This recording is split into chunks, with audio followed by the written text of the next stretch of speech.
Lepo pozdravljeni. Slovenska ljudska stranka je včeraj imela svojo zaključno konvencijo ali pa zaključno prireditev v tej kampanji, ki se izteka v Stanjevcih. Najbrž niti ne veste, kje so Stanjevci, ampak Stanjevci so vas za 200 prebivalci na Goričkem. Potem so vse ostale druge politične stranke imele svoje konvencije sredi Ljubljane, z mnogo glamurja, z mnogo potrošenega denarja. In kaj smo želeli v Slovenski ljudski stranki s tem pozoriti? To je simbolno dejanje. Simbolno dejanje za to, da se bo Slovenska ljudska stranka, tako kot se je vse skozi, od leta 90 naprej, zavzemala za enakomeren regionalni razvoj, da bomo to počeli še naprej.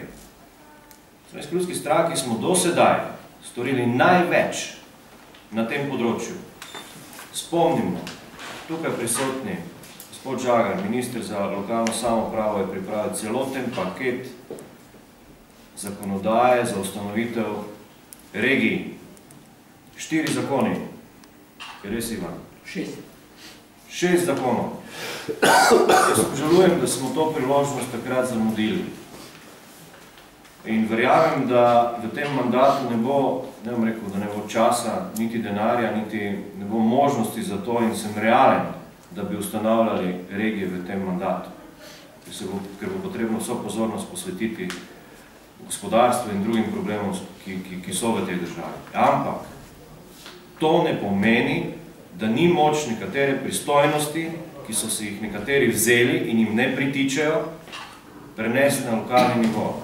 Jaz ne bom zdaj razglabljal, ali je to upravna enota ali občina, me sploh niti ne zanima. Zanima me to, da se pristojnosti prenesejo na lokalni nivo in da se tukaj, če hočete, o problemih v Mariboru, o razvojnih projektih v Mariboru, o gospodarskih projektih v Mariboru odloča tukaj v Mariboru in ne kje drugje. Sploh pa ne tam, kjer ne vejo, kje je to. Kako lahko v Ljubljani odločajo o razvojnem projektu v Stanjevcih? Povejte mi, kako. Sploh ne vedo, kje Stanjevci so na zemljevidu Republike Slovenije. Odločali bi pa vsem.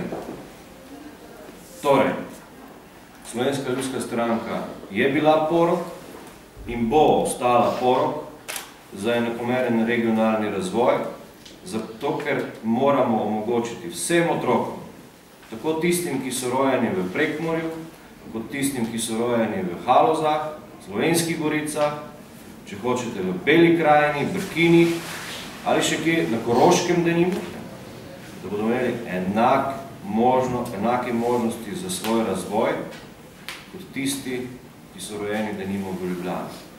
Pa ne želim zdaj seveda Ljubljano postavljati v neko nekega črnega hudiča.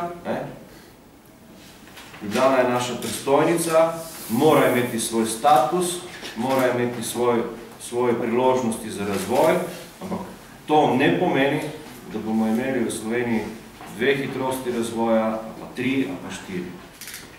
Pokrajine, ki so po vseh razvojnih indikatorjih in faktorjih na repu, pač morajo osrednjo slovensko regijo dohiteti, da se bomo lahko potem vsi skupaj razvijali enako. V Slovenski ljudski stranki bomo naredili vse za to.